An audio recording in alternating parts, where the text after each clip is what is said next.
राणेसाहेब यांच्या हस्ते दीपप्रज्वलन करून या कार्यक्रमाचं उद्घाटन होत आहे. ठरवले या पहाडा ज्यांचे होत आहे त्या सोबती, सापडेंना वाट जाना होत आहे त्या सारथी. माननीय खेबुडकर साहेब यांच्या हस्ते दीपप्रज्वलन करून या कार्यक्रमाचं यथोचित उद्घाटन होत आहे.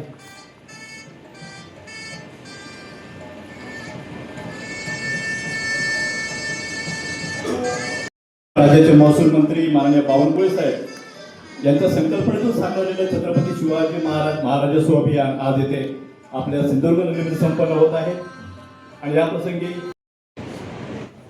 त्यानंतर प्रमोद महादेव राणे शिधापत्रिका, त्यामध्ये सुरेश मनोहर परब आणि ओरस बुद्रुक,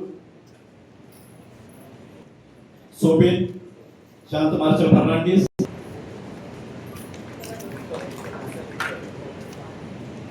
दत्ताराम दळवी कारिवणे, लक्ष्मी मुक्ती योजनेतील तनुजा संग्राम उपस्थित प्रेक्षकांना विनंती आहे, कृपया एकदा जोरदार टाळ्या वाजवून या कार्यक्रमाला रंग लावावी. कुडाळचे तहसीलदार सन्मान्य सचिन पाटीलजी, पंचायत समिती सदस्य अमित भोगले, उपस्थित असलेले अन्य सर्व तुमच्या महसूल खात्याने प्रामुख्याने आमचे आदरणीय बावनकुळेजी यांनी अतिशय स्तुत्य उपक्रम महसूल खात्याच्या माध्यमातून घेतलेला आहे, ज्याच्यामध्ये जे प्रलंबित दाखले आहेत सगळ्याच प्रकारचे विविध प्रकारचे, ते सगळ्या दाखल्यांचं वितरणाचा कार्यक्रम हा आज जिल्हाधिकारी मॅडमच्या मार्गदर्शनाखाली आणि नेतृत्वात आज झालेला आहे. असंख्य लोकांना वर्षानुवर्षे जे दाखले मिळाले नाहीत ते ह्या शिबिराच्या निमित्ताने उपलब्ध करून दिलेले आहेत. जवळपास 20,201 दाखले हे सिंधुदुर्ग जिल्ह्यामध्ये जे प्रलंबित होते ते आम्ही देऊ शकलेलो आहे. जिल्हा प्रशासन म्हणून आमचा असाच प्रयत्न असेल की भविष्यामध्ये हा 20,000 आकडा माझ्या दृष्टिकोनातून फार मोठा आहे, तो कसा कमी करता येईल, प्रशासन अजून गतिमान पारदर्शक आणि लोकभिमुख कसं करता येईल यासाठी जिल्ह्याच्या पालकमंत्री म्हणून जिल्हाधिकारी मॅडम आणि आम्ही सगळेजण एकत्र मिळून ते प्रयत्न करणार आहोत.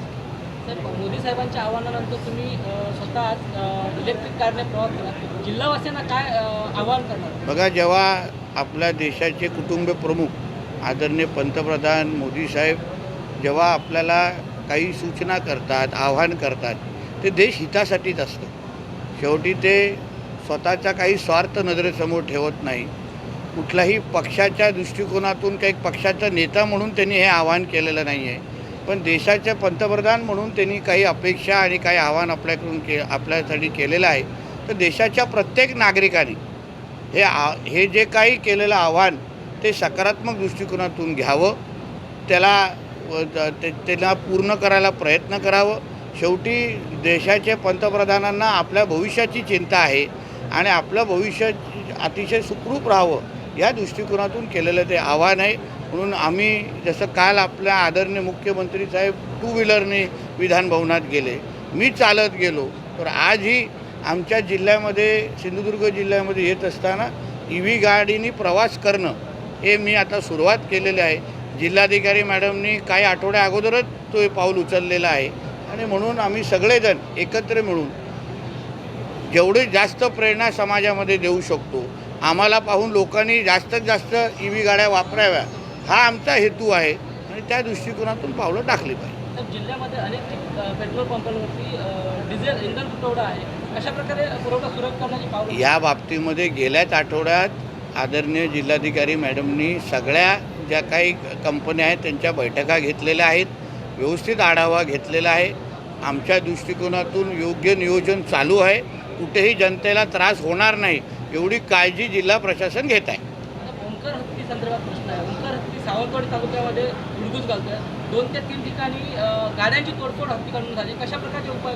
हो, आता आम्ही जेव्हा प्रयत्न करत होतो, आम्ही जेव्हा त्याच्यातून मार्ग काढत होतो, तर मग काही लोक कोर्टात गेले, काही लोकांना त्यावेळी वेगळ्या पद्धतीने आंदोलनं पण केली. आमचा मुद्दा एवढाच आहे की कोणीही इथे प्राण्यांना कुठलीही पद्धतीने इजा देणार नव्हता. वंतारा असो किंवा जिल्ह्याच्या माध्यमातून राज्याच्या माध्यमातून काही सोय आपण करू शकतो का या दृष्टिकोनातून आम्ही पावलं टाकत होतो. तरीही आमचे DFO आणि आमचे सगळे अधिकारी त्याच्यावर मार्ग काढतायत. लवकरच तोडगा निघेल. शेवटचा प्रश्न, इंधन दरवाढीनंतर काँग्रेसने टीका केली आहे. मोदींनी निवडणुका झाल्या, आता वसुली सुरू आहे, अशा प्रकारची टीका एक लक्षात घ्या, परकीय चलन आपल्या देशामध्ये वाढावं, बचत व्हावी या दृष्टिकोनातून आदरणीय मोदी साहेबांनी अतिशय दूरदृष्टी ठेवून हा घेतलेला निर्णय आहे. जगभरामध्ये ज्या पद्धतीने अन्य देश युद्ध परिस्थितीमध्ये अन्य देशाची जी अवस्था आहे त्या तुलनेत भारतामध्ये आपल्याला काहीच अनुभवायला भेटत नाही. म्हणून ह्या ज्या केलेल्या अपेक्षा आहेत ह्या कुठल्याही पक्षीय चष्म्यातून न पाहता शेवटी इंधनचा तुटवडा असेल, सोन्याच्या संदर्भात असेल, त्यांनी भारतीय नागरिकांना आवाहन केलं आहे. फक्त भारतीय जनता पक्षाच्या कार्यकर्त्यांना केलेलं नाही आहे. फक्त शेवटी काँग्रेसला राजकारण केल्याशिवाय दुसरा कुठला मार्गच नाही आहे. तेही भारतीय आहेत हे त्यांनी विसरू नये.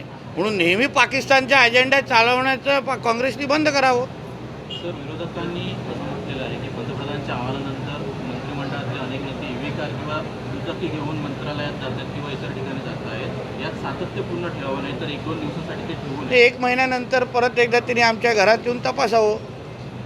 आम्ही EV वापरतोय की नाही वापरतोय, आम्ही चार्ज करतोय की नाही करतोय. म्हणून आमच्या घरात काय चाललं हे बघितल्यापेक्षा ते कधी EV वापरायला सुरू करणार आहेत हे प्रश्न विचारावं.